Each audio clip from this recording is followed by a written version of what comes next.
Well, we have Fabiyi Oladimeji. He's a member of the ADC. He'll be speaking to us on the attempt to douse tensions between supporters of Atiku Abubakar and Mr. Peter Obi as the positioning for the presidential ticket of the ADC hots up ahead of the 2027 election. Good to have you, Fabiyi Oladimeji. Good to have you. I mean, you're not a stranger to News Night. Yes. And a Happy New Year to you. Thank you very much. Now, this, brewing, is it brewing, or has that really been the case? This seeming no love lost situation between supporters of former Vice President Atiku Abubakar and Mr. Peter Obi, because it does look like the mission to rescue Nigeria may be scuttled with this, situation. What exactly is going on? Is it that the supporters of Atiku really don't like even the idea of a possible, joint ticket between Atiku and Peter Obi? Well, thank you very much. Nigeria is not governed by poetry. It's governed by power. And power is not usually handed to those who shout justice the loudest. It is secured by those who understand the dynamics, the timing, the negotiation, the structure, the strategy. And that is what I see lacking in some circles in what we're saying. Which circle specifically? I'm going to get there. Okay. In politics, and when you are on the race to election, a lot of things come up like this. I'd like to tell you that all of these things that you see happening will soon fizzle out. We have two principalities, more than two principalities, let me put it like that in the ADC. Atiku is a principality in his own right. Peter Obi is one too. We have the likes of Verify, we have the likes of Amici and all that. These are principalities in their own right. So, and we have seen it before. All these things that you see happening, they are not new. So, but what I'm going to tell Nigerians tonight is that they should just, keep their calm. Something is going to work out, and that thing has to do with the vehicle that is taking everybody along, which is the ADC. Today, ADC is being managed, is being driven by experienced gentleman, Senator David Mark. You can't take it away from him. And the vision, the focus is clear. He has other listeners that are working with him, the likes of Ralph Aribeshola, the National Secretary. You can't take it away from them. They have the plans, they have the whatever, I don't know what the plans to take that party, because that is why we have parties, political parties in a democracy. They are to midwife, they are to manage, every tendencies. So those that are making noise, maybe the supporter of Mr. Peter Obi or supporter of Atiku, they have the right to do so because politics is about interest. And I'm happy that the former vice president came out boldly and said, no, you don't do this. Even as little as I am, I've made this call about 3 times last year in some of your sister stations. There is no reason for an Obidient attacking Atiku or Amici. There is no reason for any Articulate member attacking Mr. Peter Obi, because we have something in common. We're all in opposition. But they don't seem to be seeing it that way. Yes. And it's interesting you call them noisemakers, because some of Peter Obi's supporters have openly threatened to leave the ADC if he is subjected and pressured into a vice presidential role. So at the core of this matter, even though you said there are many principalities in the ADC, at the core of this matter is who leads the tickets. And it's, at the moment, those you call noisemakers online have put it between Atiku Abubakar and Peter Obi. So, is this really noise-making because only one person is going to get that ticket? Let me tell you, there are about 2 schools of thought, right? There is this school of thought that says that those who are doing this are being sponsored by the APC, the ruling government, which we have been able to establish to some extent, that they were really doing this to be able to zone Peter Obi to believing that, yes, I can do it. Nobody can do it alone. Even Atiku cannot do it alone. So beyond that, let me now tell you something. And I'm happy you raised this question because it's very fundamental.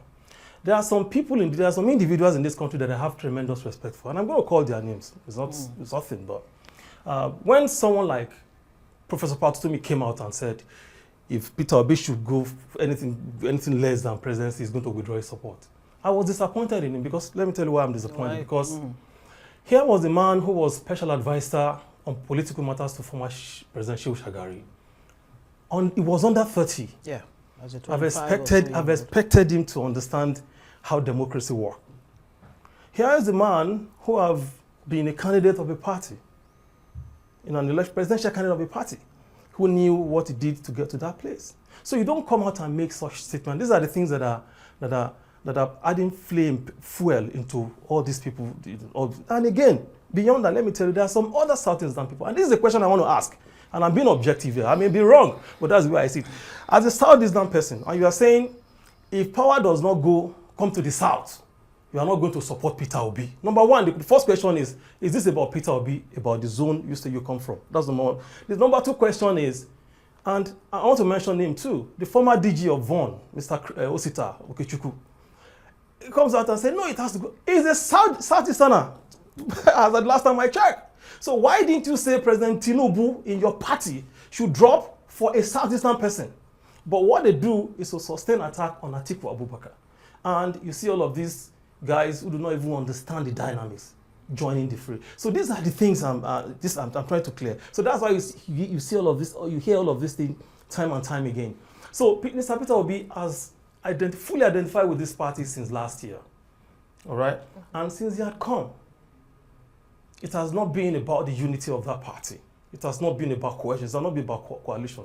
It has been about sustained attack on Atiku Abubakar, a member of the same opposition. That is not a good strategy. Are you blaming him? That's exactly what I'm saying. He's a leader. He should be able to control those people. When any of the Aticulates messes up, there's a mechanism to deal with them. Say, don't do this. You'll be identified and you'll be warned seriously. Seriously, I mean, are you saying that Atiku can actually identify all his supporters across the country globally in a way that he can actually rein them in? I mean, how unrealistic is it to expect? Hold on, let me land. I'll explain to you. Let me land. Because I'm involved. How realistic is it to expect that Peter Obi can actually rein in his supporters? And when you say that it's not about zoning, what exactly is it about? Because Nigeria, before now, has always... those that are saying zone to the south, zone to the south. Are they wrong? No, you don't get what I'm saying. Okay, let me get I gave you an instance of Mr. Osita, who is a core southeastern man. I'm not saying calling for southern zoning is wrong. I never said that. Yeah. And I've never mentioned it anywhere because they're part of Nigeria and they have the right to agitate for it. So what I'm saying is that someone like Mr. Osita, for instance, and a few others from the southeast that are saying the power must come to the south, I asked them, these are southeastern people. So if this power comes to the south, it's still going back to southwest. This is what I'm trying to understand. Why is it wrong? I mean, why is it wrong for this southeasterners? Because the main agitation here is for southeast to produce the precedent. Why didn't they agitate for a Southeasterner who truly have the interest of his zone at heart, will be promoting the agenda? I mean, another zone agenda is not done like that. It means that they are not for that zone. It means they are not. They have reason for doing that. I think you're being political with that, and I'm very sorry for saying that. I can't be a Southwesterner, right? Because my zone has been. If as Southeasterners, they now insist that it has to come to the Southeast, that creates another set of problems. But let's not lose sight. Let's not lose sight of the issue now. It doesn't create anything. What do you think? I'm telling you, it's wrong, but it doesn't show loyalty to the zone where they come from. You've made your point. It's wrong. You've made your point, but it's their right to stand wherever they want to stand. Now, how do you get the supporters of Atiku Abubakar and Peter Obi, because that is the issue here? How do you get them to understand that it's one goal that they're after, to rescue Nigeria? How do you get all of them to be on the same page without breaking the ADC? That's what Atiku just demonstrated, and I feel Peter Obi did the same thing a few weeks ago. Right. So why can't they listen to their leaders? Because I'm your supporter, and your leaders have spoken. The two gentlemen has done what they're supposed to do. It's left for those who are crying more than the bereaved. Okay, so let me ask you. We know the real Obidients. Let me tell you, we know the real Obidients. Okay. Because we talk, because we know them. You don't see the real Obidients doing this kind of thing. We are happy for you that you can identify your supporters. But let me ask you, with this that is going on, is the ADC being forced into an early compromise? You cannot wave aside what's at the core of this matter, like I highlighted earlier, which is the ticket. Who becomes a presidential candidate?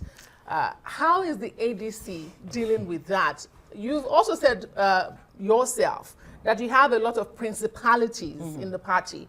We've seen an Amechi, former governor of River State and former minister of transport, also going about to canvass for support. Right. All of this is to get the ticket of the party.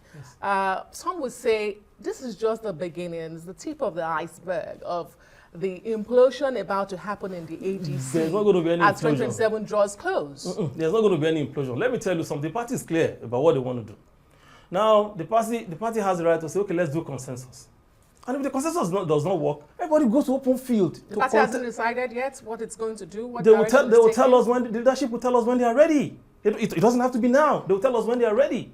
Every party has their own unique strategy. You can't say because PDP has done it, ADC must do it, or APC has done it. No. Everybody has their own timing and their own strategy. So what I'm saying in essence is that the party has made it abundantly clear that because they have the right to go consensus, if all the principal actors say, okay, we are ready to work together, okay, let this person. If that is not, if they're unable to achieve that, then everybody goes into open, free, transparent, fair primaries. Should an Atiku be in the race? Why should an Atiku be in the race? Why should he not be in the race? The question some are asking. Why should he not be in the race? You have and I'm asking them, why should he not be in the race? With the unwritten rule of governance, which is the gentleman rule of rotation of power. The Southwest has just done barely 3 years, going into 4 years under President Bola Tinubu. And we had the late Muhammadu Buhari do 8 years from the North. So that argument is that it should remain in the South. And if that's what the ADC recognizes, with the millions of Nigerians who are clamoring for justice and fairness, so what is an Atiku doing? What's the equation there? What's the ADC trying to achieve? I do not want to talk about, one, I don't want to talk about the constitutionality, the constitutional right and democratic right he has. But I'd like to talk about something here. The ADC, as an opposition party, has no business delving into zoning issue. Really? And I can tell you, In 2014, when APC was being birthed, President Jonathan was a southerner in PDP. It was PDP that was talking about zoning. Did you see APC talk about zoning then? No. Because they knew it would be practically impossible for APC to bring a southern candidate against President Jonathan. They would have lost. So it's that strategic planning. So they have no reason. Any opposition party has no reason to be talking about zoning. We are not in government. It is the ruling government that should be talking about that. In fact, it's the APC that should have said, okay, we want to remain in South, but we are taking it to Southeast. Because Southeast has not produced the president. This is what people are not seeing. This is what people don't want to hear. So you're saying for the ADC, zoning is a non-starter? And Atiku has rights. He has rights to run. But is he reading the room correctly? And is the ADC reading the room correctly when you say that zoning does not matter now? It doesn't matter to any opposition party because we've seen it before. It doesn't matter. Okay, well. The opposition party has no business discussing zoning. It's the ruling party that should be doing that because they are the one that is running. Okay. Why can't APC say, we are still going back to this, we are still staying in the South, but we are taking to Southeast? If we don't want the two people who want to hear, we will keep telling them. ADC has come to stay. Peter Obi and Atiku are going to work together. That's what APC do not want to see. They are going to work together. What's that work together? What exactly does it mean? To rescue just to rescue Nigeria. Yes, they will work together. Obi they will work together. All of them, they will work together because the mission is to rescue Nigeria. Thank you so much for being here. Member of the ADC party.